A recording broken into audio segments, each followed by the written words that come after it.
கர்த்தருடைய வார்த்தைக்கு நேராய் நாம் கடந்து போகலாம். என்னோடு சேர்ந்து ஆதியாகமத்தின் புத்தகம் 22வது அதிகாரம் 14வது வசனத்தை நாம் வாசி கேட்கலாம். ஆபிரகாம் அந்த இடத்திற்கு யெகோவா ஈரே என்று பெயரிட்டான். அதனாலே கர்த்தருடைய பர்வதத்திலே பார்த்து கொள்ளப்படும் என்று இந்நாள் வரைக்கும் சொல்லப்பட்டு வருகிறது. ஆமென். சத்தமா ஒரு ஆமென் சொல்லுங்க. அருமையானவர்களே, இந்த 5வது மாதத்தின் வாக்குத்தத்தத்திற்காக கர்த்தருடைய சமூகத்தில் நான் காத்திருந்த பொழுது ஆண்டவர் ஒரு மாதத்திற்கு முன்னாடியே, அதாவது 4வது மாதத்தின் ஆரம்பத்திலே என் கூட இந்த வசனத்தை கொண்டு பேச ஆரம்பித்தார். பாருங்க, திரும்ப திரும்ப திரும்ப அதிகமா இந்த வசனத்தை கொண்டு கர்த்தர் என்னோடு கூட பேச ஆரம்பித்தார். ஆமென். அந்த வசனத்தை நான் திரும்ப உங்களுக்காக வாசிக்கிறேன் பாருங்க. ஆபிரகாம் அந்த இடத்திற்கு யெகோவா ஈரே என்று பெயரிட்டான். அதனாலே கர்த்தருடைய பர்வதத்திலே பார்த்து கொள்ளப்படும் என்று இந்நாள் வரைக்கும் சொல்லப்பட்டு வருகிறது. ஆமென், ஆமென். அதாவது இந்த 5வது மாதத்தின் வாக்குத்தத்தம் என்னன்னா, அவர் யெகோவா ஈரே தேவனாக நமக்கு வெளிப்படுகிறாரா. ஆமென். அவர் ஜெகோவா ஜாயிராவாக நமக்கு வெளிப்படுகிற தேவனாய் இருக்கிறார். அப்படின்னா என்னங்க அர்த்தம்? அவர் எல்லாத்தையும் பார்த்து கொள்வார் என்கிற அர்த்தம். ஆதியில நம்முடைய தேவன் தன்னை எப்படி வெளிப்படுத்தினார் அப்படின்னா, ஏலோஹீமாக தன்னை வெளிப்படுத்துகிறார். ஏலோஹீமா தன்னை வெளிப்படுத்தி வானத்தை சிருஷ்டிக்கிறார், பூமியை சிருஷ்டிக்கிறார், சகல காட்டு மிருகங்களையும் சகல நாட்டு மிருகங்களையும் ஊரும் பிராணிகளையும் இறைகுள்ள பறவைகளை எல்லாவற்றையும் கர்த்தர் அப்படின்னா அவர் ஏலோஹீமா வெளிப்பட்டு சிருஷ்டிக்கிறதை நீங்க பார்க்க முடியும். ஆமென். சத்தமா சொல்லுங்க. ஆமென். மனோவா வயசாயிடுச்சு பாருங்க, ரொம்ப நாள் குழந்தை இல்லாம கஷ்டப்படுறாரு. கர்த்தர் அதை பார்த்து என்ன பண்றாருன்னா, மனோவாவிற்கு அவர் எப்படி வெளிப்படுறாருன்னா, அவன் வாழ்க்கையில் அதிசயத்தை செய்யும்படி அவர் அதிசயமானவரா வெளிப்பட்டார். அல்லேலூயா, அல்லேலூயா. ஆபிரகாமுக்கு அவனை ஆசீர்வதிக்கும்படி கர்த்தர் ஆபிரகாமுக்கு எப்படி வெளிப்படுறாருன்னா, தன்னை எப்படி வெளிப்படுத்தி காட்டுறாருன்னா, அவர் சர்வ வல்லமையுள்ள தேவனாய் தன்னை வெளிப்படுத்துகிறார். ஆமென். அப்படி வெளிப்பட்டு அவனை ஆசீர்வதிக்கிறத நம்ம பார்க்க முடியும். ஆமென். மோசேக்கு தன்னை எப்படி வெளிப்படுத்துறார்னா, கர்த்தர் யெகோவாவா தன்னை வெளிப்படுத்துகிறார். அவர் ஜெகோவா தேவனாய், அவர் யெகோவா தேவனாய் மோசேக்கு வெளிப்படுத்துகிறார். யெகோவா என்பதற்கு என்ன அர்த்தம்னா, அவர் மீட்கிற கர்த்தர், மீட்பின் வல்லமையோடு செயல்படுகிறார் என்று அர்த்தம். காரணம் என்னன்னா, இஸ்ரவேல் ஜனங்க 430 வருஷம் எங்க அடிமையா இருக்கிறாங்க? எகிப்துல அடிமையா இருக்கிறாங்க. பாருங்க, அந்த அடிமைதனத்திலிருந்து ஜனங்களை மீட்கும்படிக்கு, அந்த அடிமைதனத்திலிருந்து ஜனங்களை விடுதலையாக்கும்படி கர்த்தர் என்ன பண்றாருன்னா, யெகோவா தேவனாய் தன்னை வெளிப்படுத்துகிறார். கவனிங்க, நீங்க வேதம் முழுக்க பாத்தீங்கன்னா இப்படி தன்னுடைய மகிமையை கர்த்தர் என்ன பண்றாருன்னா, அவ்வப்போது தம்முடைய பரிசுத்த ஜனங்களுக்கு என்ன பண்றாருன்னா தன்னை வெளிப்படுத்துகிறத நீங்க பார்க்க முடியும். ஆமென். நம்முடைய வாழ்க்கையில கூட கர்த்தர் நிறைய நாமத்துல நமக்கு வெளிப்பட்டிருக்கிறத நீங்களும் நானும் பார்க்க முடியும். சில காரியங்கள் நான் உங்களுக்கு சொல்றேன் பாருங்க. நம்ம அதாவது வாழ்க்கையில சமாதானத்தை இழந்து ஆராதனைக்கு வரும் பொழுது, வாழ்க்கையில நிம்மதியை இழந்து ஆலயத்துக்கு வரும் பொழுது அவர் எப்படி தன்னை வெளிப்படுத்துகிறார் அப்படின்னா, நமக்கு யெகோவா ஷாலோமாய் வெளிப்பட்டு நமக்கு சமாதானத்தை தருகிற தேவனாய் தன்னை வெளிப்படுத்தினார். சத்துருக்கள் நமக்கு விரோதமாய் எழும்பி நிற்கும் பொழுது நம்ம எழும்பக்கூடாதபடிக்கு நம்மளை அப்படியே நெருக்கணும்னு சத்துருக்கள் யோசிக்கும் பொழுது அவர் நமக்கு ஜெயக்கொடி ஏற்றுகிற கர்த்தராக, நம்ம பட்சத்துல அவர் நின்று நமக்காக யுத்தம் பண்ணுகிற கர்த்தராக யெகோவா நிசியா தன்னை வெளிப்படுத்துகிறார். ஆமென், ஆமென். அதாவது மனிதர்களெல்லாம் எழும்பி நமக்கு பொல்லாப்பு நினைக்கும் பொழுது, நமக்கு பொல்லாப்பு நினைக்கும் பொழுது அவர் என்ன பண்றாருன்னா, யெகோவா சிட்கேனுவா வெளிப்படுறார். யெகோவா சிட்கேன் என்ன அர்த்தம்னா, நமக்கு நீதி செய்கிற கர்த்தர்னு அர்த்தம். எல்லாம் சொல்லுங்க. நமக்கு நீதி செய்கிற கர்த்தர். நமக்கு மனிதர்கள்லாம் எழும்பி நமக்கு அநியாயம் செய்யலாம்னு நினைக்கும் பொழுது அவர் நம்ம வாழ்க்கையில வெளிப்பட்டு என்ன பண்றாருன்னா, யெகோவா சிட்கேனுவா வெளிப்பட்டு நமக்கு நீதி செய்கிறவராக இருக்கிறார். ஆமென். வியாதி நேரத்துல யெகோவா ராஃபாவாக, யெகோவா ரொபேக்காவாக தன்னை வெளிப்படுத்துகிறார். சோர்ந்து போன நேரங்களில, பலவீனற்ற நேரத்துல அவர் யெகோவா ஒசேனாக அவர் என்ன பண்றாருன்னா, நம்மளை உருவாக்குகிற கர்த்தரா தன்னை வெளிப்படுத்துகிற தேவனா இருக்கிறார். ஆமென். கவனிங்க அருமையானவர், இப்படி பல நாமங்கள்ல நமக்கு வெளிப்பட்ட தேவன் இந்த 5வது மாதத்துல தன்னுடைய மகிமையை எப்படி அவர் நமக்கு வெளிப்படுத்துகிறார்னா, எந்த நாமத்தில் அவர் நமக்கு வெளிப்பட இந்த மாதம் சித்தமுள்ளவராக இருக்கிறார்னா, அவர் யெகோவா ஈரே தேவனாக நமக்கு வெளிப்பட சித்தமுள்ளவராக இருக்கிறார். ஆமென். இந்த மாதம் என்ன மகிமையில அவர் வெளிப்பட போறாரு? அவர் எந்த நாமத்துல வெளிப்படுறாருன்னா யெகோவா ஈரே. ஆமென். சத்தமா சொல்லுங்க அல்லேலூயா. இந்த மாதம் கர்த்தர் எல்லாத்தையும் பார்த்து கொள்வார். ஆமென். நம்முடைய சூழ்நிலை எதுவானாலும் கர்த்தர் பார்த்து கொள்ளுவேன்றார். நம்முடைய பிரச்சனைகள் எதுவானாலும் கர்த்தர் பார்த்து கொள்ளுவேன்றார். ஆமென். நம்முடைய போராட்டங்கள் எதுவானாலும் கர்த்தர் சொல்றார் நான் பார்த்துக்கிறேன் அப்படின்றார். ஆமென். நம்ம வியாதி எதுவானாலும் கர்த்தர் சொல்றாரு நான் பார்த்துக்கிறேன் அப்படின்றாரு. நம்முடைய தேவைகள் எதுவானாலும் கர்த்தர் சொல்றாரு நான் பார்த்துக்கிறேன்றார். அல்லேலூயா அல்லேலூயா. யெகோவா ஈரே என்கிற நாமத்திற்கான தமிழ் அர்த்தம் என்னன்னா, அவர் எல்லாவற்றையும் பார்த்து கொள்ளுகிற கர்த்தர் என்ற அர்த்தம். ஆமென். நான் இப்படி ஜெபம் பண்ணிட்டு இருந்தேன் பாருங்க. ஜெபம் பண்ணிட்டு ஆண்டவரே இந்த வார்த்தை எப்படி நான் சொல்லணும்னு ஜனங்களுக்கு விரும்புறீங்க அப்படின்னு கேட்டப்போ ஆண்டவர் என்கிட்ட சொல்லி அமிச்ச வார்த்தை என்னன்னா, நான் பார்த்துக்கிறேன்னு போய் சொல்லுன்னார். நாங்க அவர் என்ன ஸ்டைல்ல சொன்னார் தெரியுங்களா? நான் பார்த்துக்கிறேன்னு போய் சொல்லு அப்படின்னார். இந்த மாச கர்த்தர் உங்களை பார்த்து சொல்றாரு நான் பார்த்துக்கிறேன், நான் பார்த்துக்கிறேன், எல்லாவற்றையும் நான் பார்த்துக்கிறேன்றார். அல்லேலூயா. பிரதர், உங்களுக்கு என்ன பிரதர் தெரியும்? எங்க கடன் எவ்வளவு பெருசு தெரியுமா? எங்களை எப்படி எல்லாம் முழுகடிக்கிறது தெரியுமா அப்படின்னு நீங்க சொல்றீங்களா? கர்த்தர் சொல்றாரு நான் பார்த்துக்கிறேன். அல்லேலூயா. பிரதர், எங்க வியாதி எவ்வளவு பெருசு தெரியுமா? டெய்லி எவ்வளவு மாத்திரை சாப்பிட தெரியுமா? கர்த்தர் சொல்றாரு இந்த மாசம் நான் பார்த்துக்கிறேன்றார். அல்லேலூயா. பிரதர், எங்க படிப்பின் தேவைகள் அதிகமா இருக்கு பிரதர் அப்படின்னு நீங்க சொல்றீங்களா? அதையும் கர்த்தர் பார்த்து கொள்வார். உங்க பண தேவை மிகுந்த அதிகமா தேவைப்படுகிறதா? அதையும் கர்த்தர் பார்த்து கொள்வார். நீங்க ஒரு டேஷ் போட்டு அதுல உங்க தேவைகள் எதுவானாலும் நீங்க எழுதுங்க, கர்த்தர் அதுக்கான ஆன்சர் கொடுக்கிறார். நான் பார்த்து கொள்கிறேன். அல்லேலூயா. சத்தம் அல்லேலூயா. இந்த மாதம் அவர் எல்லாவற்றையும் பார்த்து கொள்ளுகிற மாதம். ஆமென். உங்க தலைக்கு மேல பிரச்சனை இருந்தாலும் சரிங்க, அந்த பிரச்சனை இந்த மாதம் அவர் பார்த்து கொள்வார். எல்லாத்துக்கும் ஒரு சொல்யூஷனை கர்த்தர் கொண்டு வருவார். சில உதாரணத்தை வேதாகமத்திலிருந்து உங்களுக்கு நான் சொல்ல விரும்புகிறேன் பாருங்க. அவர் பார்த்து கொண்டா என்ன நடக்கும்னா, குறைகள் நிறைவா மாறுமா. அவர் பார்த்தா, அவர் யெகோவா ஈரே தேவனா வெளிப்பட்டா குறைகள் நிறைவாய் மாறும்னு வேதம் சொல்லுகிறது. நீங்க எடுக்க வேண்டாம், நான் அப்படியே சில காரியத்தை சொல்லி முடிக்கிறேன். யோவான் 2வது அத்தியாயத்திலிருந்து நீங்க அப்படியே வாசிங்கன்னா, 7வது வசனத்திலிருந்து வாசிங்கன்னா, இயேசுவும் சீஷர்களும் அவருடைய தாயார் என்னன்னா கானா ஒரு கல்யாண வீட்டுக்கு அழைக்கப்பட்டிருக்கிறாங்க. அங்க திராட்சரசம் குறைவுபடுகிறது. குறைவுபட்ட பொழுது ஏசப்பா கிட்ட வந்து சொல்றாங்க. ஏசப்பா என்ன பண்றாருன்னா, அதாவது அங்க இருக்கிற வேலைக்காரர்களை நோக்கி அப்படின்னு சொல்லப்படுகிறது. வேலைக்காரர்களை நோக்கி வேலைக்காரங்கிட்ட மரியாள் சொல்லிட்டாங்க என்னன்னா, நீங்க இயேசுவை காண்டாக்ட் பண்ணுங்க அப்படின்ட்டு அவங்க எல்லாம் போய் இயேசு கிறிஸ்துவை காண்டாக்ட் பண்றாங்க பாருங்க. அவர் எல்லாத்தையும் பார்த்து கொள்வார், அவர் எல்லா தேவைகளையும் சந்திப்பார், அவர் குறைகளை நிறைவாய் மாத்துவார்னு சொல்லி வேலைக்காரர்களை யாரை போய் மீட் பண்ணாங்கன்னா இயேசுவை போய் சந்திக்கிறார்கள். ஏசப்பா பண்றாரு இது. ஏசப்பா என்ன சொல்றாருன்னா, அந்த கச்சாடி முழுக்க என்ன பண்ணுங்க, தண்ணீனால நிரப்புங்கன்றாரு பாருங்க. தண்ணீரை திராட்சரசமாய் மாற்றி குறைகளை நிறைவாய் மாற்றுகிறார். அல்லேலூயா. இந்த ஆராதனைக்கு நீங்க எந்த குறையோட வந்திருக்கலாங்க? பணக்குறையா இருக்கலாம், சரீரத்துல பலன் குறைவா இருக்கலாம். நீங்க எந்த குறையோட வந்திருந்தாலும் கர்த்தர் உங்களை பார்த்து சொல்றாரு எல்லாத்தையும் பார்த்துக்கிறார்.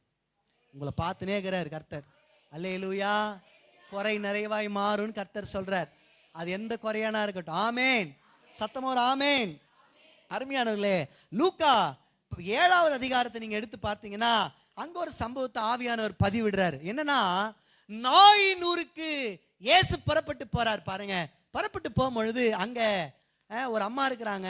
அந்த அம்மா வந்து விதவன்னு சொல்லி வேதம் பதிவிடுகிறது. அந்த அம்மாவுக்கு ஒரே ஒரு பிள்ளை. அந்த பிள்ளை என்ன ஆயிடுச்சுன்னா, இந்த அம்மா ஒரே ஒரு பிள்ளைய வளர்த்துட்டே இருக்கிறாங்க. அந்த பையன் திடீர்னு வியாதிப்பட்டு என்ன பண்றான்னா மரிச்சு போறான். இப்போ பாடையை தூக்கிட்டு வராங்க, அந்த பையனை தூக்கிட்டு வராங்க. ஏசு அந்த கிராமத்துக்குள்ள வரார், நாயின் ஊருக்குள்ள வராரு பாருங்க. வந்து அதாவது அந்த அம்மா கண்ணீர் வடிக்கிறாங்க. இனி யார் எனக்கு, அவ்வளோதான், எல்லாமே முழுகி போச்சு, என் வாழ்க்கையில் எல்லாமே போயிடுச்சு, அவ்வளோதான். அப்படின்னு சொல்லி ரொம்ப கண்ணீரோடு அவங்க என்ன பண்றாங்கன்னா கதறிட்டு இருக்கிறாங்க. ஏன்னா ஒரே பையன், இவன் தான் இதுக்கப்புறம் வேலைக்கு போய் சம்பாதிச்சு குடும்பத்தை காப்பாற்றுவான்னு நினைச்சாங்க. ஆனா அந்த பையனே தன்னை விட்டு போனதுனால அந்த அம்மாவால துக்கத்தை தாங்க முடியல. துக்கத்தை தாங்க முடியாம அழுதுட்டே இருக்கிறாங்க. இயேசு அந்த கண்ணீரை கண்டார். ஆமேன். இயேசு அந்த கண்ணீரை பார்த்தார். ஆமேன் சொல்லுங்க. பார்த்து மரித்த அந்த மனிதனை உயிரோடு கூட எழுப்பினார். ஆமேன், ஆமேன். இன்னைக்கு நீங்க ஏதோ கண்ணீரோடு வந்து உட்கார்ந்துட்டு இருக்கிறீங்களா அந்த ஆராதனையில? பிரதர், இந்த ஜபத்துக்காக ரொம்ப நாள் காத்துட்டு இருக்கிறேன் பிரதர், என் வாழ்க்கையில மட்டும் இது நடக்கவே மாட்டேங்குது பிரதர். இப்போ எதிர் வீட்டுக்காரங்களுக்கு நடக்குது, என் சொந்தக்காரங்களுக்கு நடக்குது. நான் நல்லாதான் ஜபிக்கிறேன் பிரதர், இயேசுவுக்காக வாழணும்னு பிரயாசப்படுறேன் பிரதர். ஆனா என் வாழ்க்கையில மட்டும் எதுவுமே நடக்காத மாதிரி சூழ்நிலைக்கு பிரதர் அப்படி நீங்க சொல்லி கண்ணீரோட வந்திருக்கிறீங்களா? உங்க கண்ணீரை துடைக்கும்படி கர்த்தர் இதனால உலாவி கொண்டிருக்கிறார். ஆமே. உங்க கண்ணீரை துடைக்கும்படி கர்த்தர் யெகோவா ஈரே தேவனாய் தன்னை வெளிப்படுத்தி கொண்டிருக்கிறார். ஆமேன், ஆமேன். அவர் எல்லாவற்றையும் பார்த்து கொள்கிற கர்த்தர். உங்க கண்ணீர் துடைக்கப்படுகிற மாதம் இந்த மாதம். சத்தமா ஆமேன், அல்லேலூயா. கவனிங்க அருமையான யோவான் 11வது அதிகாரத்தை நீங்க எடுத்து பார்த்தீங்கன்னா அங்க ஒரு சம்பவத்தை ஆவியானவர் பதிவிடுறாருன்னா, லாசரு வியாதிப்பட்டிருக்கிறான்னு சொல்லி ஏசப்பாக்கு சொல்லி அனுப்புறாங்க. அதாவது பெத்தானியான்கிற கிராமத்துல மார்த்தாள், மரியாள், லாசருன்னு சொல்லி ஒரு அழகான ஃபேமிலி இருக்கிறாங்க பாருங்க. அந்த ஃபேமிலி ஏசப்பாக்கு ரொம்ப பிடிக்கும். எப்போ பெத்தானியாக்கு போனாலும் அங்க போய் தங்குவார் ஏசு கிறிஸ்து. ஒரு நாள் வியாதிப்படுறாரு லாசரு. வியாதிப்பட்டதை ஏசப்பாக்கு சொல்லி அனுப்புறாங்க. அவர் வேற ஊர்ல இருக்கிறாரு. சொல்லி அனுப்புறாங்க மாதிரி வியாதியா இருக்கிறாருன்னு.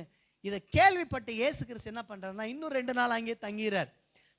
தங்கிட்டு ரொம்ப லேட்டா வராரு. புறப்பட்டு ரொம்ப லேட்டா வராரு. வரும்பொழுது மார்த்தாள், மரியாள் ஓடி வராங்க. ஓடி வந்து இயேசுவை பார்த்து அழுகுறாங்க பாருங்க. ஏசப்பா சொல்றாரு, நான் பார்த்துக்கிறேன் எல்லாத்தையும். ஆமேன். மார்த்தாள், மரியாள் இயேசு மேல ரொம்ப பிரியம்.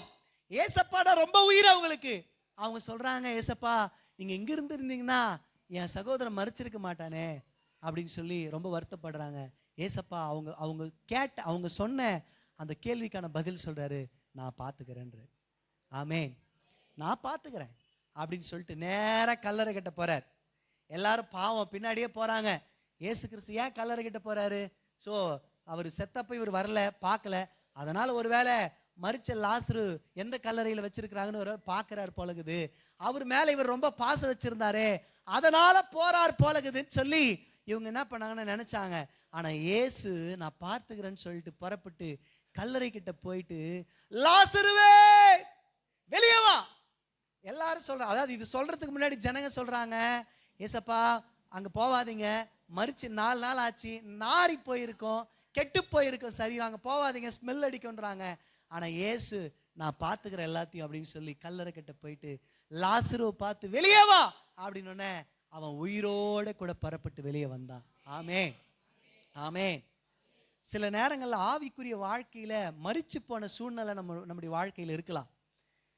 ஜப வாழ்க்கை மரிச்சு போயிருக்கலாம், வேத வாசிப்பு மரிச்சு போயிருக்கலாம், பரிசுத்தம் மரிச்சு போயிருக்கலாம், ஆண்டவருக்காக செயல்படணுன்ற காரியம் மரிச்சு போயிருக்கலாம். இன்னைக்கு அவர் பார்த்துக்கிறேன்னு சொன்னா என்ன நடக்கும் தெரியுமா? மரித்த வாழ்வு மீண்டும் உயிர் பெறும். அல்லேலூயா.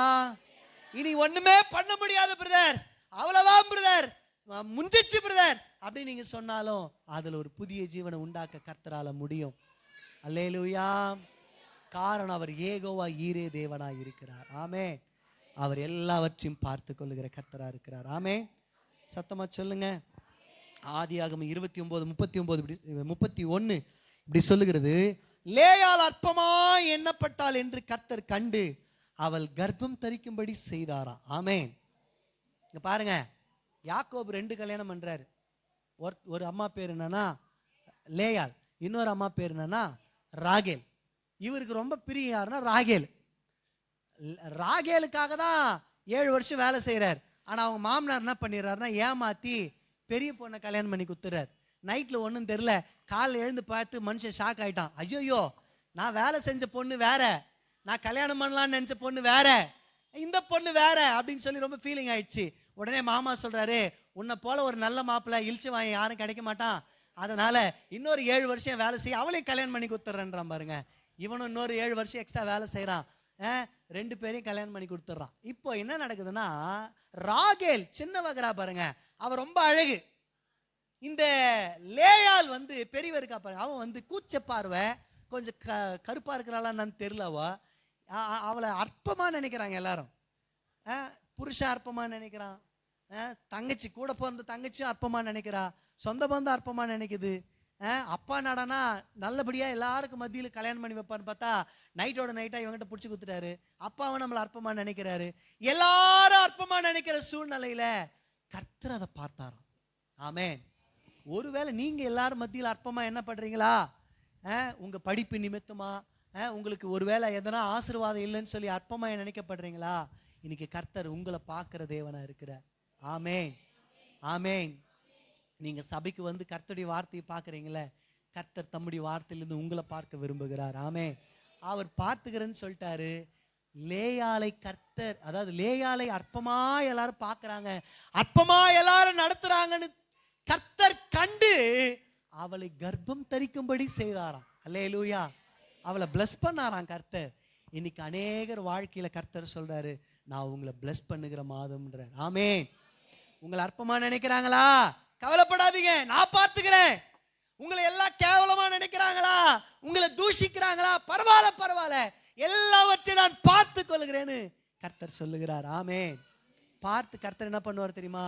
உங்களை பிளஸ் பண்ணுவாருன்னு கர்த்தர் சொல்றார். ஆமென். இந்த மாதம் கர்த்தர் உங்களை பிளஸ் பண்ணுகிற மாதம். சத்தமா ஒரு ஆமென், அல்லேலூயா. இந்த மாதம் கர்த்தர் ஏகோவா ஈரே தேவனாய் வெளிப்படுகிறார், ஜெகோவா ஜாயிரா தேவனாய் வெளிப்படுகிறார். ஆமென், ஆமென். அந்த ஒரு பாட்டை மட்டும் பாடிடலாங்களா? பாடிடலாம் எல்லாரும் சேர்ந்து. ஏகோவா ஈரே நீரென் தேவனா, ஏகோவா ஈரே நீரென் தேவனா, இனி என்னுள்ளில் கலக்கமில்லை, நீரெல்லாமே பார்த்து கொள்வீர். இனி என்னுள்ளில், எல்லாரும் சொல்லுங்க, இனி என்னுள்ளில் கலக்கமில்லை ஆண்டவரே, நீரெல்லாமே பார்த்து கொள்வீர். ஆராதனை ஆராதனை ஆராதனை ஆராதனை ஆராதனை, சொல்லுங்க, ஆராதனை ஆராதனை ஆராதனை, இனி என்னுள்ளில் கலக்கமில்லை, நீரெல்லாமே பார்த்து கொள்வீர். ஆமென். சத்தம் ஆமென். இந்த மாதம் கர்த்தர் ஏகோவா ஈரே தேவனாய் வெளிப்பட்டு நம்முடைய எல்லா தேவைகளை அவர் பார்த்து கொள்வார். ஆமென், ஆமென். கவனிங்க, இந்த ஏகோவா ஈரே அதுக்கு என்ன அர்த்தம்னா, எபிரேய மொழியில அந்த ஏகோவா என்கிற வார்த்தைக்கு என்ன கொடுத்திருக்கிறாங்கன்னா, யோத் ஏ வாவ் ஏ. எல்லாம் சொல்லுங்க, யோத், எல்லாரும் சொல்லுங்க, யோத் ஹே வாவ் ஹே. அப்படின்னா என்ன அர்த்தம்னா, கையை பார் ஆணியை பார் அப்படின்னு அர்த்தம். அதாவது ஆதி முதற்கொண்டு ஆதியிலே நமக்காக அடிக்கப்பட்ட ஆட்டுக்குட்டியானவர் நம்முடைய தேவைகள் எல்லாத்தையும் பார்த்து கொள்வாரா. ஆமென். அவர் எல்லாத்தையும் பார்த்து கொள்வாரா. அல்லேலூயா. யோத்ஹே வாவ்ஹே அப்படின்ற எபிரேய பதம் அதற்கு சொல்லப்பட்டு. ஈரே அப்படின்னா என்ன அர்த்தம்னா, தமிழ்லே சொல்லிடுறேன். ஈரே அப்படின்னா என்ன அர்த்தம்னா, அவர் பார்க்கிறாராம். ஆமென். இந்த மாசம் உங்களை பார்க்கிற மாதம். ஆமென் சொல்லுங்க. அல்லேலூயா. இதுக்கு 2 இங்கிலீஷ் பதம் சொல்லப்பட்டிருக்கு. ஒன்று வந்து சி அப்படின்னு சொல்லப்பட்டிருக்கு, ரெண்டாவது வந்து லுக் அப்படின்னு சொல்லப்பட்டிருக்கு. அப்படின்னா என்ன அர்த்தம்னா, சி அப்படின்னா என்ன அர்த்தம்னா, அவர் பார்க்கிறாராம். என்ன பண்றாரா சொல்லுங்க சத்தமா. ரெண்டாவது லுக்கு, கவனமா உற்று நோக்கிறாராம். என்ன பண்றாரா? இந்த ஈரே என்கிற வார்த்தைக்கு இன்னொரு அர்த்தம் என்ன அப்படின்னு சொல்லப்படுதுன்னா, உற்று நோக்கிறாராம். நம்மளை மட்டுமே அதிகமா கவனம் செலுத்தி பார்க்கிற மாதமா. ஆமென். இந்த மாசம் அதிகமா உங்க மேல கவனம் செலுத்துவார். அதிகமா உங்களை பார்த்து உங்க காரியத்தை எல்லாம் சந்திக்கிற மாதம். ஆமென். சத்தம் ஆமென். அடுத்து ஒரு அர்த்தம் சொல்லுது. என்னன்னா, இன்ஸ்பெக்ட் பண்ணுவாராம். என்னதுங்க? அதாவது விசாரிப்பாராம்.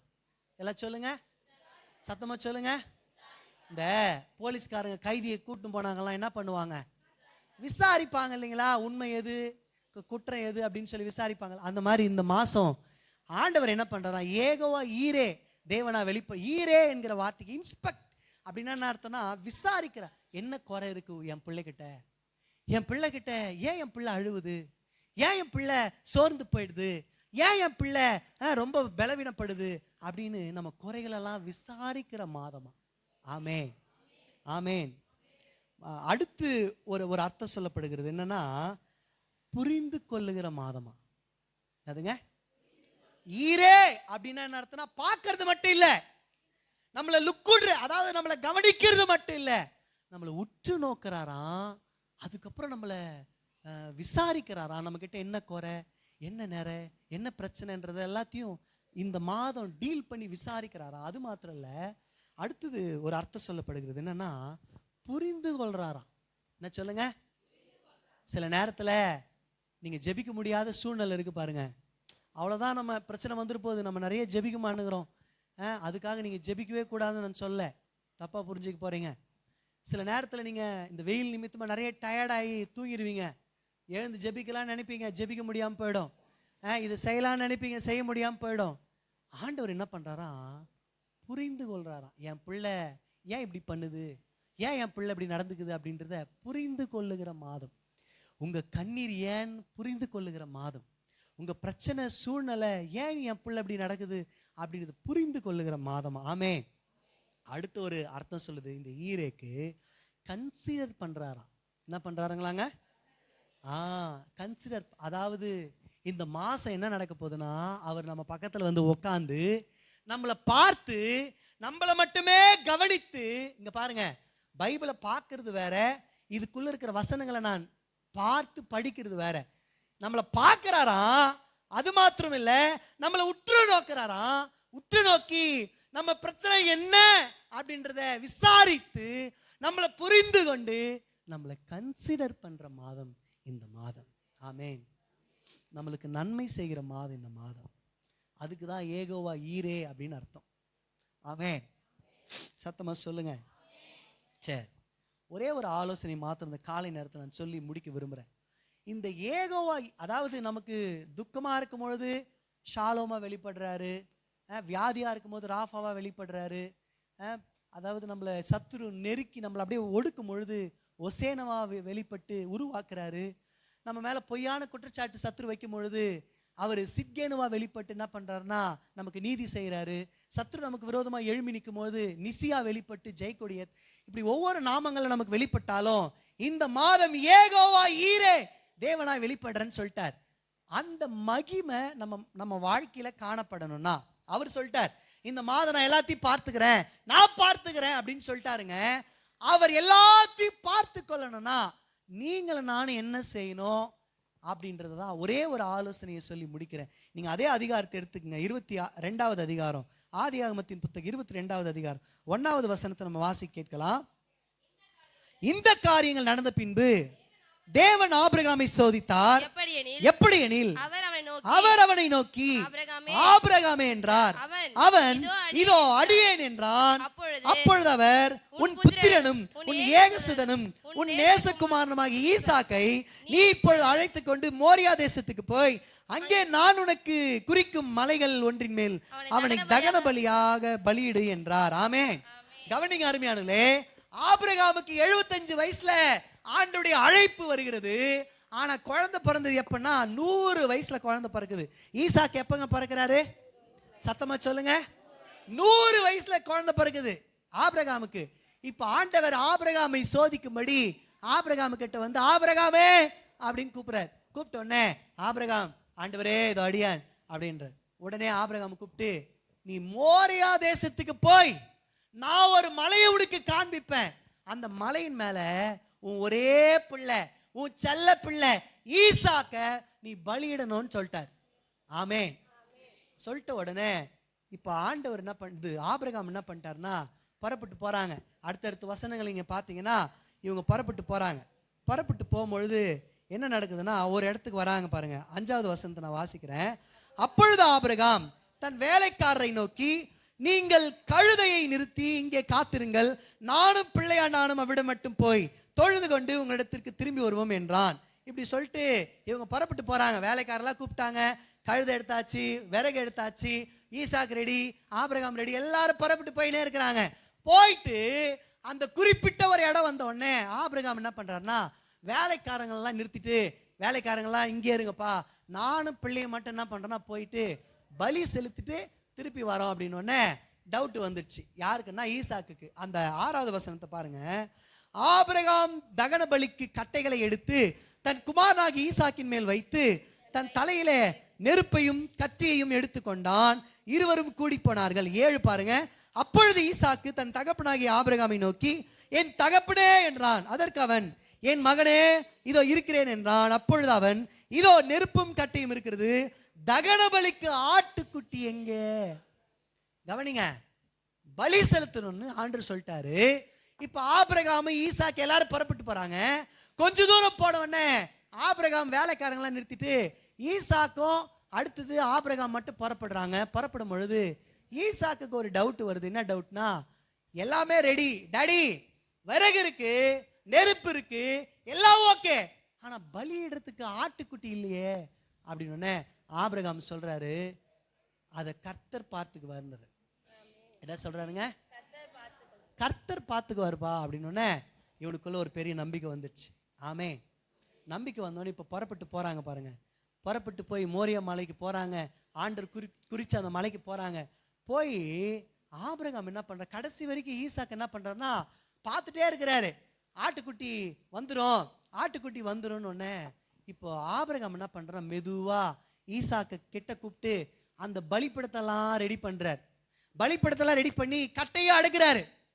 ஈசாக்கு மலைக்கு போற வரைக்கும் நம்பிக்கை இருந்துட்டே இருந்துச்சு. ஓகே, ஆட்டுக்குட்டி கிடைச்சிடும், போற வழியில ஆட்டுக்குட்டி வந்துரும்னு நினைச்சிட்டே இருக்கிறார். கர்த்தர் பார்த்துக்குவாரு, கர்த்தர் பார்த்துக்குவாரு நினைச்சுட்டே இருக்கிறார். இப்ப மலைக்கு போயாச்சு, அப்பவும் நம்பினே இருக்கிறாரு, ஓகே ஆட்டுக்குட்டி வந்துருன்னு. இப்ப பலிப்படுத்தி ரெடி பண்ணியாச்சு, ஆட்டுக்குட்டி இல்ல. ஆனா ஈசாக்குக்குள்ள மட்டும் நம்பிக்கை இருந்துட்டே, கர்த்தர் பார்த்துக்குவாரு, கர்த்தர் பார்த்துக்குவாரு, நம்பிட்டே இருக்கிறார். கவனி அருமையானவர்கள, நம்பிட்டே இருக்கிறார். எது வரைக்கும் நம்பினார் தெரியுமா? ஈசாக்கு கழுத்துக்கு கத்தி வர்ற வரைக்கும் நம்பினார். யெகோவா ஈரே தேவனா, உங்க வாழ்க்கையில கர்த்தர் அந்த மகிமையில வெளிப்படணும்னா, உங்க வாழ்க்கையில எல்லா தேவைகளையும் சந்திக்கணும்னா, நீங்க அந்த மகிமையை பார்க்கணும் இந்த மாசம்னா, கர்த்தர் சொல்றாரு, மகனே மகளே நீ என்ன நம்பணும்ன்றார். எது வரைக்கும் தெரியுமா நம்பணும்? நீ சம்பளம் வாங்கி உன் பாக்கெட்ல காசு இருக்கிற வரைக்கும் நம்பினா போதும்ன்றாரா? சொல்லுங்க. இங்க பாருங்க, நிறைய பிரசங்கத்தை நம்ம கேட்டிருப்போம். ஆபிரகாம் நிமித்தமா ஆட்டுக்குட்டி அப்படின்னு நம்ம நினைச்சுட்டு இருப்போம். இல்ல இல்ல இல்ல, ஆபிரகாம் நிமித்தமா ஆட்டுக்குட்டியான்னு எனக்கு தெரியல. ஆனா இந்த வசனத்தை நான் படிக்கும் பொழுது ஆவியானவர் சொல்லி கொடுத்தது என்னன்னா, ஈசாக்கு நிமித்தமா அங்க ஒரு ஆட்டுக்குட்டி. அல்லேலூயா. ஆபிரகாமுக்கு தெரியாது ஆட்டுக்குட்டி வரப்போகுது, கர்த்தர் ஸ்டாப் பண்ண சொல்லுவார்லாம் தெரியாது. ஆபிரகாம் சொல்லிட்டார், ஈசாக்கே ஆட்டுக்குட்டியை கர்த்தர் பார்த்துக்குவார். இவன் நம்பிக்கைலாம் எது மேல இருக்குன்னா கர்த்தர் மேலேயே இருக்கு. கர்த்தர் பார்த்துக்குவார். பலிபீடத்தை ரெடி பண்றாங்க, கர்த்தர் பார்த்துக்குவார். பலிபீடத்தின் மேல கட்டைகளை அடுக்கிறார் அவங்க அப்பா, அப்போ இவன் நம்பினே இருக்கிறான், கர்த்தரை ஆண்டவர் பார்த்துக்குவார். இங்க பாருங்க, கைய ஆபிரகாம் கட்டுறாரு, கால ஆபிரகாம் கட்டுறாரு, அப்பவும் இவன் நம்பிட்டே இருக்கிறான். இவனுக்குள்ள என்ன ஆயிருக்குங்க, பெரிய பயம் வந்திருக்கும்ல. என்னடா ஆட்டுக்குட்டியை கட்டுறதுக்கு பதிலா நம்மள கட்டுறாரு அப்பா, அப்ப நம்ம தான் பலி ஆடா, ஐயோ நம்ம தான் சாக போறோமான்னு இவன் நினைச்சிருப்பானா இல்லைங்களாங்க? கண்டிப்பா நினைச்சிருப்பான். அந்த பயம் அவனுக்குள்ள வந்திருக்கும். ஆனா அந்த பயத்தை விட அவனுக்குள்ள இருந்த நம்பிக்கை பெருசா இருந்துச்சு. ஆமென், ஆமென். இன்னைக்கு உங்க நம்பிக்கை யார் மேல இருக்கு?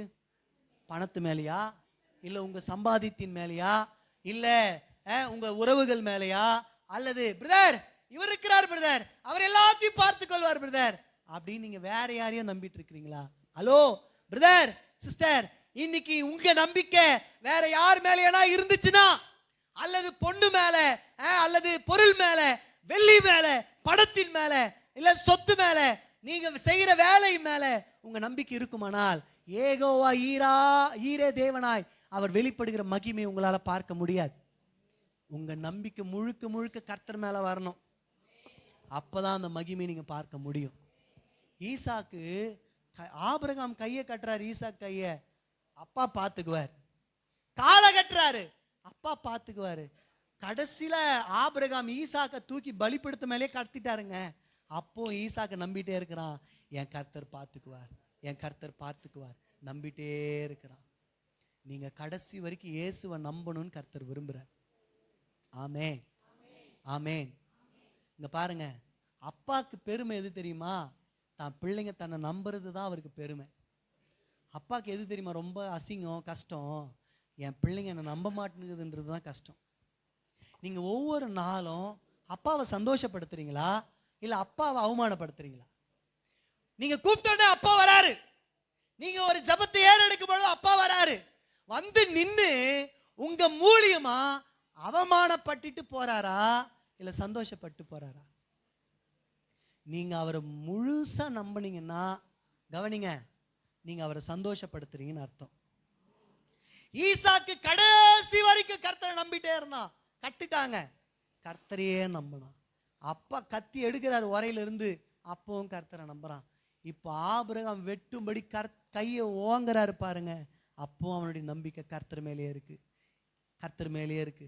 இந்த நம்பிக்கை பரலோகத்தில் இருக்கிற சிங்காசனத்தை உலுக்குது, உலுக்குது. கர்த்தரை உட்கார விடல, கர்த்தர் எழுந்துட்டார். அவர் எழுந்து ஆபிரகாமை பார்த்து சொல்றாரு, ஆபிரகாமே நில்லை, உன் பிள்ளைய நீ என்ன பண்ணாத, ஒன்றும் பண்ணாத, அவனை விட்டுரு அப்படின்ற. ஆமென். இங்க பாருங்க, உங்க நம்பிக்கை எப்படி இருக்கணும் தெரியுமா? சிங்காசனத்தை அசைக்கிற அளவுக்கு இருக்கணும். உங்க நம்பிக்கை பரலோக தேவனை உங்ககிட்ட கொண்டு வர்ற மாதிரி இருக்கணும். தானியேலின் புத்தகம் 3வது அதிகாரம் 17வது வசனத்தை வாசிங்க. நான் எடுக்க வேணாம், டைம் ஆகிட்டே இருக்கு, நான் அப்படியே சொல்லி முடிக்கிறேன். அந்த வசனத்தை எடுத்து பார்த்தீங்கன்னா, சாத்ராக், மேஷாக், ஆபேத்நேகோ, இந்த 3 பேர் என்ன பண்றாங்கன்னா, நேபுகாத் நேச்சார் பெரிய சிலை நிக்க வைக்கிறார். எல்லாரும் வணங்குங்கடா. இவங்க சொல்றாங்க 3 பேரும், கும்பிட முடியாது, என் கர்த்தரை தவிர நான் வேற எதையும் நம்பிக்கையா கொண்டிருக்க மாட்டேன், என் கர்த்தரை தவிர வேற எதையும் ஆராதிக்க மாட்டேன். ஏய், நீ கும்பிடலனா உன்னை நெருப்புல போடுவேன், நீ என்ன நெருப்புல போட்டால நான் கும்பிட மாட்டேன். அவன் சொல்றான். உடனே நேபுகாத் நேச்சார் சொல்றாரு, டேய் புறப்பட்டு போய் 7 மடங்கு அந்த சூளை அதிகமாக்கு, 7 மடங்கு நெருப்பு அதிகமாக்கு. அவன் சொல்றான். அவங்க சொல்ற ஸ்டேட்மெண்ட் என்ன தெரியுமா? எரிகிற அக்னிக்கும் ராஜாவாகி உம்முடைய கைக்கும் எங்க கடவுள் எனக்கு தப்பு வைப்பாருன்ற. ஆமென். இந்த நம்பிக்கை வரணுங்க. அவங்களுக்கு எது வரைக்கும் தெரியுமா நம்பிக்கை இருந்துச்சு? அவங்கள நேபுகாத் நேச்சார் மிரட்டினப்போ நம்பிக்கை இருந்துச்சு. ஆளுக்கு கட்டளையிடுறான் 7 மடங்கு அதிகமாக்கு, அப்பவும் கர்த்தரை நம்பிட்டே இருந்தாங்க. தூக்கிறதுக்கு ஆள் வந்துட்டாங்க, அவங்கள கட்டிட்டாங்க, தூக்க ஆள் வந்துட்டாங்க, அப்பவும் நம்பிக்கை குறையல. ஆமென். இப்ப தூக்கிட்டு போறாங்க, தூக்கிட்டு போய் அனல் அப்படியே அடிச்ச உடனே தூக்கிட்டு போறவனுக்கு செத்து போயிட்டானுங்க. இப்ப இவங்களை தூக்கி போடுறானுங்க நெருப்புல அப்படியே மேல இருந்து விழுறாங்க. அப்போ அந்த நம்பிக்கை போலைங்க. இந்த நம்பிக்கை என்ன பண்ணுச்சு தெரியுமா? பரலோக சிங்காசனத்தை அசைத்தது. பரலோக தேவன் அங்க உட்கார வைக்க முடியல. அந்த நம்பிக்கை பரலோக தேவன் அங்க கொண்டு வந்துச்சு. நேபுகாத் நேச்சார் பார்க்கறான், நெருப்புல 3 பேர் அல்லவா போட்டேன், 4வது ஆள் தேவ சாயலுக்கு ஒப்பா இருக்கே அப்படின்றான் பாருங்க. ஆமென். உங்க நம்பிக்கை அப்படி இருக்கணும். நம்ம நம்பணுங்க கர்த்தரை. உங்க நம்பிக்கை யார் மேலங்க இருக்கு? உங்க வாழ்க்கையில கர்த்தர் எல்லாத்தையும் பார்த்துக்கணும்னு விரும்புறீங்களா? என் வியாதி மாறணும், என் பிரச்சனை மாறணும், என் போராட்டம் மாறணும், எனக்கு எல்லா தேவைகளும் சந்திக்கப்படணும்னு விரும்புறீங்களா? அவர் யெகோவா ஈரே தேவனாய் தன்னை வெளிப்படுத்த விரும்புகிறார். இந்த மாதம் வெளிப்பட்டார் அவரு. ஆனா உங்களுக்குள்ள எனக்குள்ள என்ன எதிர்பார்க்கிறார் தெரியுமா? ஒரு நம்பிக்கை எதிர்பார்க்கிறார். கடுகளவு விசுவாசம் சொல்லுங்க எல்லாரும், கடுகளவு விசுவாசம். அட சொல்லுங்க, மலைய நம்ம எல்லாரும் என்ன நினைச்சுக்கிறோம்? பிரதர் கடுகளவு விசுவாசம் பிரதர் எனக்குள்ள இருக்கு பிரதர், என்ன நினைச்சுக்கிறீங்க? கடுகளவு தானே இருக்கே அப்படின்னு நினைச்சு நிற்போம். கடுகளவு விசுவாசம்னா என்ன அர்த்தம்னா, என்ன கவனிங்க, கடுகு என்னைக்குன்னா பாதியா பார்த்துருக்கிறீங்களா? சொல்லுங்க. கடுகு எப்பவுமே முழுசா தான் பார்ப்பீங்க. ஆண்டவர் என்ன சொல்ற? கடுகளவு விசுவாசம்னா என்ன அர்த்தம்னா, என்னை நம்புறியா முழுசா நம்பு. உன் பணத்தை நம்புறியா, ஒண்ணு நீ உன் பணத்தையே நம்பின்னு ஓடிடு, இல்ல உன் சொந்தக்காரங்க நம்புறியா அதே நம்பின்னு ஓடிடு. என்னையே நம்பினு அதையே நம்பினு சில நேரத்தில் அதை பார்த்துக்கலாம், அது இதை பண்ணிடலாம் அப்படின்னு சொல்லி அப்படி அங்கே ஓடாத. என்னை நம்பு, ஏன்னா முழுசாக என்னை நம்பு, நான் எல்லாவற்றையும் பார்த்து கொள்வேன்னு கர்த்தர் சொல்கிறார். ஆமென். ஒரு முறை ரூத்து, நகோமி, இந்த சம்பவம் நம்ம எல்லாருக்கும் தெரியும். இப்போது புறப்பட்டு பெத்லகேமுக்கு வந்துடுறாங்க. வந்த உடனே என்ன நடக்குதுன்னா, எனக்கு கவனிங்க, ரூத்தை நகோமி நீ போய் வேலை செஞ்சுட்டு வாமான்னு அனுப்பிச்சி விட்றாங்க. இவங்க புறப்பட்டு போகிறாங்க. புறப்பட்டு போனால் போவாஸின் நிலம், எதர்ச்சியாக போய் வேலை செய்கிறாங்க. அவரும் விசாரித்து நல்லா அவங்களுக்கு நல்ல ஆகாரத்தை கொடுத்து அனுப்புகிறார். வந்த உடனே நகோமி கிட்ட சொல்கிறார் ரூத்து, இங்கே பாருமா, நான் இப்படி ஒரு நிலத்துக்கு போயிருந்தேன், அவர் போவாஸ்ன்னு பேர், அவங்க முதலாளி பேர், அந்த முதலாளி பேர் போவாஸாம், இப்படியெல்லாம் பண்ணாருமா எனக்கு அப்படின்னு. ரொம்ப சந்தோஷமாயிடுச்சு. உடனே இந்த அம்மாவுக்கு ஒரு யோசனை வருது, போவாஸ் நமக்கு சொந்தக்காரன், உன்னை கல்யாணம் பண்ணுறதுக்கு அவன் உரிமைக்காரன் அப்படின்னு சொல்லி யோசிச்சு இந்த அம்மா என்ன பண்ணுறாங்கன்னா, நீ ஒன்று பண்ணு, நல்லா குளிச்சிடு, உன் ட்ரெஸ்ஸை மாற்று, அதாவது விதவை என்கிற அந்த அந்த அந்த ட்ரெஸ்ஸை மாற்று, நீ நல்லா குளிச்சு எண்ணெய் பூசி ட்ரெஸ்ஸை நல்லா போட்டுக்கோ, போட்டு போவாஸ் இன்னைக்கு களத்தில் தான் இருப்பான், நீ புறப்பட்டு போய் போவாஸின் பாதத்தில் உட்கார்ந்து மீதியெல்லாம் அவன் பார்த்துக்குவான் அப்படின்றாங்க. பாருங்க, இந்த அம்மா புறப்பட்டு போகுது, ரூத் அம்மா புறப்பட்டு போய் அவருடைய பாதத்தில் உட்காருது. பாருங்க, பாதத்தில் உட்கார்ந்து அந்த அம்மா கேட்குது போவாஸை பார்த்து, உம்முடைய போர்வை என் மேலே போத்துங்க அப்படின்னு. என்ன சொல்லுங்க? தமிழில் நீங்கள் படிச்சீங்கன்னா அர்த்தம் தப்பாக புரியும். உண்மையிலே அதுக்கு என்ன அர்த்தம்னா, அந்த போர்வையில் தான் என்ன இருக்கும்னா அந்த அதிகாரங்கள்லாம் எழுதப்பட்டிருக்கும். யூதர்கள் அவங்க பொதுவாகவே அந்த ஷால் போட்டிருப்பாங்க. அந்த ஷாலில் பார்த்தீங்கன்னா அவங்க என்ன சொத்து மதிப்பு, அவங்க அந்த ஊரில் நாட்டாமக்காரா இல்லை தலைவரா, அந்த மாதிரியான அதிகாரங்கள் அதில் எழுதப்பட்டிருக்கும். அந்த மாதிரியான சில காரியங்கள் எழுதப்பட்டு, இப்போ இந்த ரூத் அம்மா என்ன சொல்கிறாங்கன்னா, உங்கள் போர்வையை மேலே போத்து அப்படின்னா என்ன அர்த்தம்னா, உங்கள் அதிகாரத்துக்குள்ள உங்களுக்கு அடிமையாக நான் வருவதற்கு விருப்பப்படுறேன்னு அர்த்தம்னு சொல்கிறான். ஆமென். இந்த சம்பவம்லாம் நடக்குது. உடனே போவாஸ் என்ன பண்ணுறா, நீ போகும்போது வெறுமையாக போவாத, 6 படி வார் கோதுமையை கொடுத்து அனுப்புகிறார். ரூத் அம்மா நேராக 3வது அதிகாரம் 17வது வசனம், அது கூட ரூத்தில் பார்த்தீங்கன்னா 3:17. இங்கே பாருங்க, அந்த அம்மா கொடுத்தோடனே நகோமி அந்த 6 படியை பார்த்தோன்னே அந்த அம்மா சொல்லுது, ஓ 6 படி வார் கோதுமை எத்துனரியா, போவாஸ் கொடுத்து அமிச்சானா, ஓகே எனக்கு நம்பிக்கை வந்துடுச்சு, இனி அவன் எல்லாத்தையும் பார்த்துக்குவான், நீ ஒன்றும் கவலைப்படாத, அவன் எல்லாத்தையும் பார்த்து முடிச்சதுக்கு அப்புறம் தான் இலை பாருவான் அப்படின்றாங்க. அந்த அம்மா என்ன பண்ணாங்க, என்னங்க இது 6 படி வார் கோதுமையை பார்த்தோன்னே இந்த அம்மா என்ன சொல்லுது, பெரிய நம்பிக்கை வந்து 6 படி எல்லாம் சொல்லுங்க, நம்பிக்கை வந்துடுச்சு. 6 படியை பார்த்தோன்னே நம்பிக்கை. எப்படிங்க, என்னங்க நம்பிக்கை, வார் கோதுமையை நம்பினாங்களா? இல்லை இல்லை இல்லை, நகோமி கர்த்தரை நம்பினாள். ஆமென். இந்த 6 படியை பார்த்த உடனே நகோமிக்கு ஆதியாகமம் 1வது அதிகாரம் ஞாபகம் வந்துடுச்சு. என்ன 1வது அதிகாரம்? முதல் நாள், 2வது நாள், 3வது, 6 நாளைக்குள்ள எல்லாவற்றையும் சிருஷ்டித்து 7வது நாள் கர்த்தர் ஓய்ந்திருந்தார். பாருங்க, அந்த மாதிரி இந்த 6 படியை பார்த்தோன்னா அந்த அம்மாவுக்கு என்ன ஞாபகம் வருதுன்னா, அந்த கர்த்தர் ஏலோயும் தேவன் எப்படி 6 நாளுக்குள்ள எல்லாத்தையும் சிருஷ்டித்து ஓய்ந்தாரோ, அது போல இந்த போவாஸ் என்ன பண்ண போறாருன்னா, எல்லாத்தையும் பார்த்து முடிக்கிற வரைக்கும் என்ன பண்ண மாட்டாருங்க, ஓய மாட்டாரு அப்படின்னு சொல்லி இந்த அம்மா சொல்றாங்க. ஆமென். அந்த 6 படி மேல வந்த நம்பிக்கை, 6 படின்றது ஆதியாகமம் 1 குறிக்குது. வசனத்தை நம்பினாங்க, அவங்க வாழ்க்கையில் இந்த விசனமெல்லாம் மாறி போனது. ஆமென். சத்தமா சொல்லுங்க. இன்னைக்கு உங்க நம்பிக்கை யார் மேல இருக்கு? கர்த்தர் மேல இருக்கா? அவருடைய வார்த்தையின் மேல இருக்கா? இந்த மாசம் கர்த்தர் சொல்ல, நான் ஏகோவா ஈரே தேவனாய் வெளிப்பட்டு உங்களை பிளஸ் பண்ணுவேன். ஆமென். ஆமென்.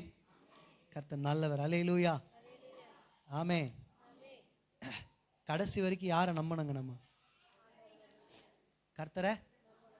இங்க பாருங்க, எலியா ஒரு முறை சொல்லிட்டாரு ராஜா கிட்ட, போய் ஆகாப் ராஜா கிட்ட, பஞ்சம் வரும், பிரச்சனையாகும் தேசத்துல, ஏன்னா நீ ஒழுங்கு இல்லை அப்படின்ட்டாரு. பாருங்க, உடனே ஒரு பெரிய பஞ்சம் வருது. ஆண்டவர் கேரித் ஆற்றங்க கிட்ட போக சொல்றாரு எலியாவை.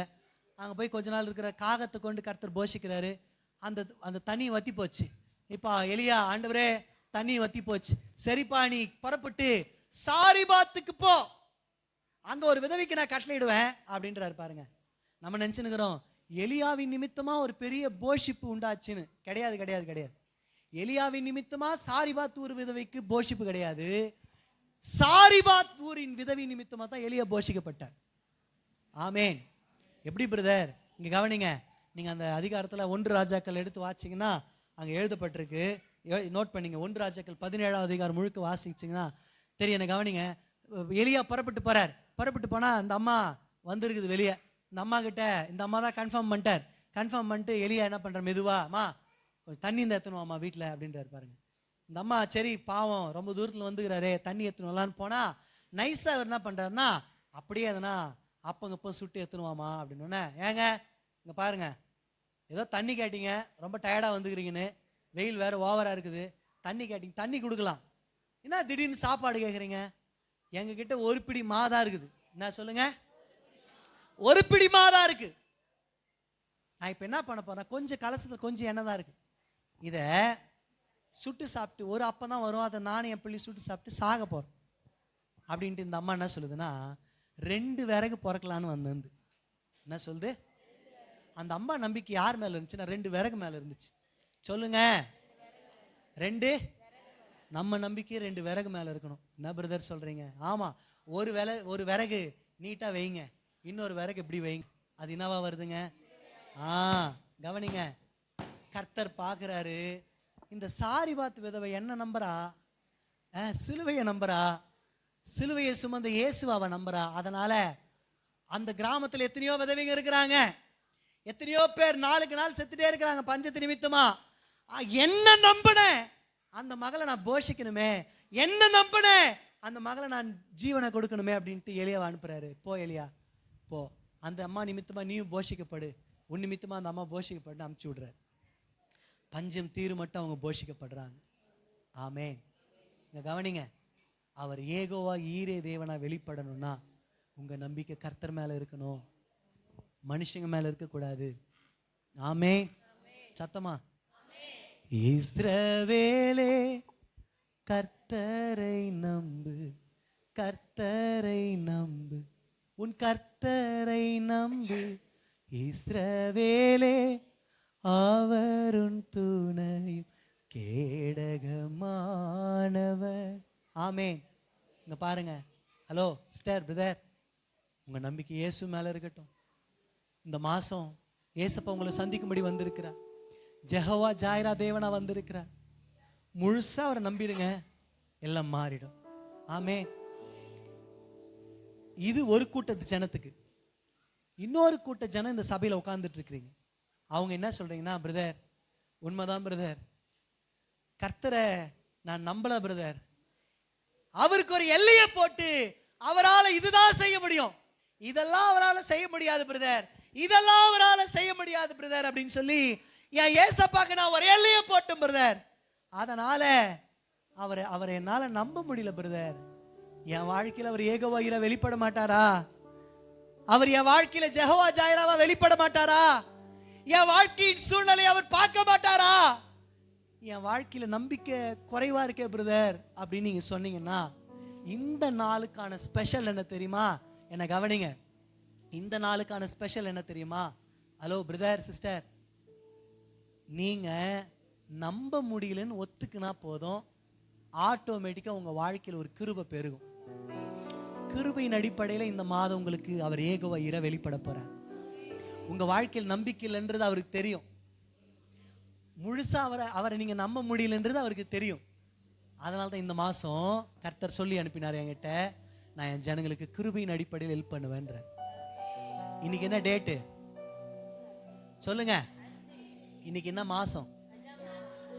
பைபிள்ல ஒவ்வொரு நம்பருக்கு ஒரு அர்த்தம் இருக்கு. 1ன்னா ஒரே தேவனை குறிக்கும், 2ன்னா புதிய ஏற்பாட்டை பழைய ஏற்பாட்டை குறிக்கும், 3ன்னா நம்முடைய தேவன் திரித்துவமானவர், பிதா குமாரன் பரிசுத்த ஆவியாகி திரியேக தேவன், 4ன்னா 4 ஜீவன்கள், பரலோகத்தில் இருக்கிற 4 ஜீவன், 4 சுவிசேஷங்கள், மத்தேயு மார்க் லூக்கா யோவானை குறி, 4 திசைகள், இப்படி பல அர்த்தங்கள் இருக்கு.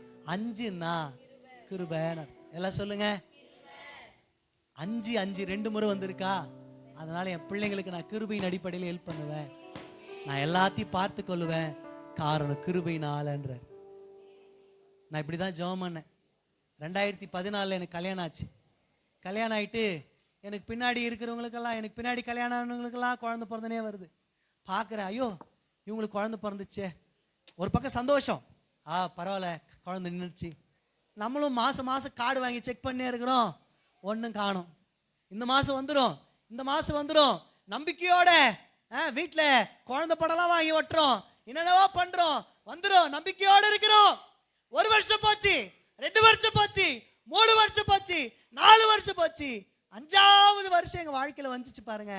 நான் இப்படி ஜெபம் பண்ணேன், ஆண்டவரே எங்க ஜெபத்தினால ஹெல்ப் பண்ணுங்கன்னு நான் கேட்க மாட்டேன், அல்லது நாங்க செய்யற தான தர்மத்தினால ஹெல்ப் பண்ணுங்கன்னு நான் கேட்க மாட்டேன், இல்ல நாங்க ஏதோ பெரிய பரிசுத்தவான்கள், நாங்க ஏதோ பெரிய ஊழியத்தை அப்படியெல்லாம் நான் உங்ககிட்ட கேட்கல.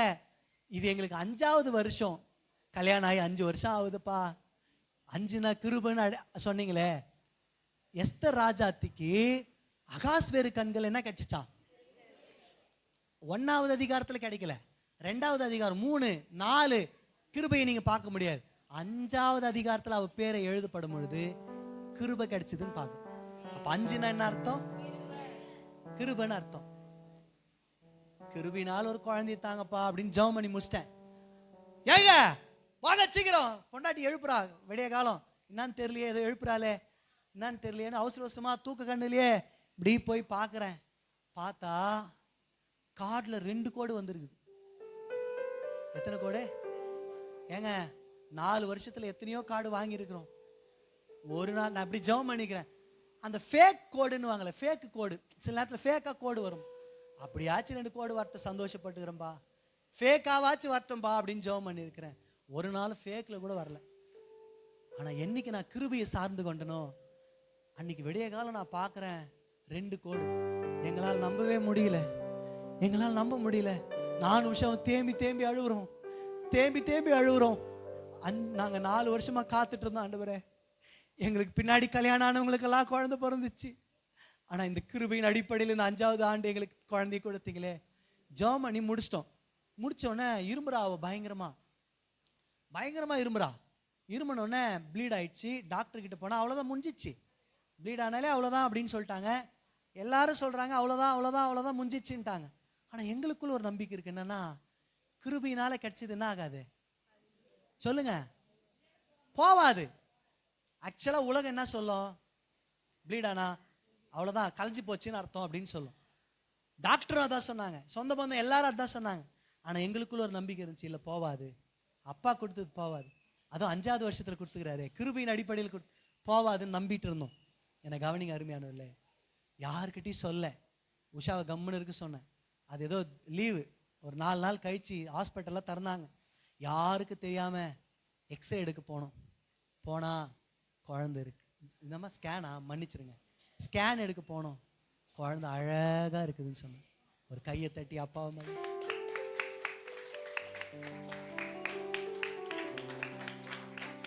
நீங்க ஒன்னே ஒன்று செய்யணும், என்ன தெரியுமா? என்னால நம்ப முடியல ஆண்டவரே, அது ஒத்துக்கினீங்கன்னா போதும், உங்க வாழ்க்கையில கர்த்தர் அற்புதத்தை செய்ய வல்லவரா இருக்கிறார். ஒரு தகப்பன் அவங்க பையனுக்கு பயங்கர பிசாசு பிடிச்சிட்டு பெரிய போராட்டம், சீஷர்கள்லாம் கூட்டு போறாங்க, ஒன்றும் அற்புதம் நடக்கல. ஏசு மலையிலிருந்து வந்தோடனே இப்போ ஏசப்பா கிட்ட கூட்டு போய், ஆண்டவரே சீஷர்லாம் ஒன்றும் பண்ண முடியல, என் பிள்ளைய அற்புதமா சுகமாக்க உங்களால தான் முடியும்னு வரேன் அப்படின்றான். அவர் கேட்குறாரு, ஏப்பா உன் பையனை சுகமாக்க என்னால் முடியும், நீ நம்புறியா? அவன் சொல்றான், என்னால சரியா நம்ப முடியல ஆண்டவரே, உங்களுக்கு ஒரு பவுண்டரி வச்சு, அவ்வளோதான் ஒரு எல்லையை வச்சு நீங்க இவ்வளோதான் அற்புதம் செய்ய முடியும் நான் நினைச்சிட்டேன், என்னை மன்னிச்சிருங்க, அவிசுவாசம் நீங்கபடி எனக்கு உதவி செய்ய. அழுதானா, ஆண்டுடைய பாதத்துல வந்து அழுதானா, என் அவிசுவாசம் நீங்கபடி உதவி செய்யுங்க ஆண்டவரே, அழுதா. கர்த்தர் அவனை அற்புதமாய் சுகமாகி. எந்த ஒரு மனுஷன் என்கிட்ட விசுவாசம் இல்லை, என்கிட்ட பிரச்சனை இருக்குன்னு அழுவுது ஆண்டுடைய சமூகத்தில் உட்காரனோ, அவன் வாழ்க்கையில கிருபை பெருகும், அந்த கிருபை எல்லாத்தையும் செய்து முடிக்கும். ஆமென். லாசருவை எதுங்க உயிரோட ஆக்குச்சு? லாசரு எது உயிரோட ஆக்குச்சு? மார்த்தாள் வந்து என்னென்னவோ சொல்றா, ஆண்டவர் சொல்லுகிறாரு, நான் தான் உயிர் தெழுதல், நான் தான் ஜீவன், நம்புமா. அவன் நம்புற மாதிரியே தெரியல. அடுத்து சரி இவன் நம்ப மாட்டா, மரியாள் கிட்ட போறாரு. மரியாளும் பார்த்தா அதே மாதிரி பிரச்சனை, அவளாலையும் நம்ப முடியல. கடைசிய மரியாள் என்ன பண்ணிட்டா தெரியுமா? ஆண்டுடைய பாதத்துல உட்காந்துட்டா, அழ ஆரம்பிச்சிட்டான். ஆண்டவரே அவன் செத்து 4 நாள் ஆயிடுச்சு, நாரி போச்சு, இதுக்கப்புறம் அவன் உயிரோடு ஆவானான்றது எனக்கு நம்பிக்கை இல்லை, எனக்குள்ள அவிசுவாசம் இருக்குது, நான் ஒத்துக்கிறேன், என்னை மன்னிச்சிருங்கன்னு அழுவுறா பாருங்க. ஒரு கிருபை பெருகி லாசரு உயிரோடு கூட எழுப்பினது. ஆமே. உங்க உங்க உங்க அதாவது உங்க விசுவாச குறைவு என்னன்னு அப்பாக்கு தெரியும். ஆமேன்னு சொல்லுங்க. ஆனா உங்ககிட்ட எதிர்பார்க்கறது அவர் டிமாண்ட் பண்றாரு, இந்த விசுவாசத்தை டிமாண்ட் பண்றாரு. அது இல்லையனாலும் ஒன்றும் பிரச்சனை இல்லை, இந்த மாசம் கிருபையின் அடிப்படையில உதவி செய்ய போறாரு. சந்தோஷமா? முழங்கால் படிடலாமா? முழங்கால் படிடலாமா? எல்லாரும் எல்லாரும் உங்க இருதயத்துல கை வைங்க, உங்க இருதயத்துல கை வைங்க. ஒரு நிமிஷம் ஒப்பு கொடுங்க. திருவிருந்துக்கு போறதுக்கு முன்னாடி உங்களுக்குள்ள அவிசுவாசம் எதனா இருக்குமானால், கர்த்தரை நம்ப முடியாத சூழ்நிலை உங்க வாழ்க்கையில் இருக்குமானால், ஒரு நிமிஷம் ஒப்பு கொடுங்க. ஆண்டவரே என்னை மன்னிங்க, இத்தனை நாட்களை என் பணத்தை நம்பினது உண்மை, நான் நல்லா சம்பாதிக்கிறேன், கை நிறைய சம்பாதிக்கிறேன், அது என் வாழ்க்கையில போதும், என் பணத்தினால நான் எல்லாத்தையும் பார்த்து கொள்வேன் அப்படின்ற நம்பிக்கை உங்களுக்குள்ள இருந்துச்சா? கர்த்தரை நம்புகிற நம்பிக்கை உங்களுக்குள்ள குறைவா இருந்துச்சா? ஒரு நிமிஷம் இருதயத்துல கை வச்சு ஒப்பு கொடுங்க. தயவுசெய்து இது பேசுற நேரம் இல்ல, வேற எதையோ பார்க்குற நேரம் இல்ல, இது முக்கியமான நேரம், உங்களை ஒப்பு கொடுக்கிற நேரம். தயவு செய்து ஒப்பு கொடுங்க, தயவு செய்து ஒப்பு கொடுங்க. ஆண்டவரே, நீங்க ஒப்பு கொடுத்து நீங்க பூர்ணமா கர்த்தரை நம்பின பிற்பாடுதான் நீங்க திருவிருந்து எடுக்கணும். அவிசுவாசத்தோடு திருவிருந்து எடுக்கக்கூடாது. ஒருவேளை இது 5வது மாசம் 5வது நாள் கிருபையின் அடிப்படையில் உங்களுக்கு ஆண்டவர் ஹெல்ப் பண்ணலாம். ஆனா கடைசி வரைக்கும் நீங்க என்ன பண்ணிடக்கூடாதுன்னா அப்படியே வாழ்ந்துடக்கூடாது, அவிசுவாசத்தோடு இருந்துடக்கூடாது. ஒரு நிமிஷம் ஒப்பு கொடுங்க, ஒரு நிமிஷம் ஒப்பு கொடுங்க, ஒரு நிமிஷம் ஒப்பு கொடுங்க. எல்லாரும் ஒப்பு, இருதயத்துல கை வைங்க. நான் சொல்லுங்க, உங்களை நம்பாததுக்காக எங்களை மன்னிங்கப்பா, உங்களை நம்பாததுக்காக எங்களை மன்னிங்கப்பா, பணத்தை நம்பினதுக்காக, எங்க உறவுகளை நம்பினதுக்காக, ஆண்டவரே ஆண்டவரே கர்த்தாவே, எங்களுடைய சொந்த பந்தங்களை நம்பினதற்காக, மனிதர்களை நம்பினதற்காக, ஆண்டவரே வெள்ளி பொண்ணு அன்று எல்லாத்தையும் நம்பினதற்காக, ராஜாக்களை நம்பினதற்காக, அரசியல்வாதிகளை நம்பினதற்காக எங்களை மன்னிங்கப்பா.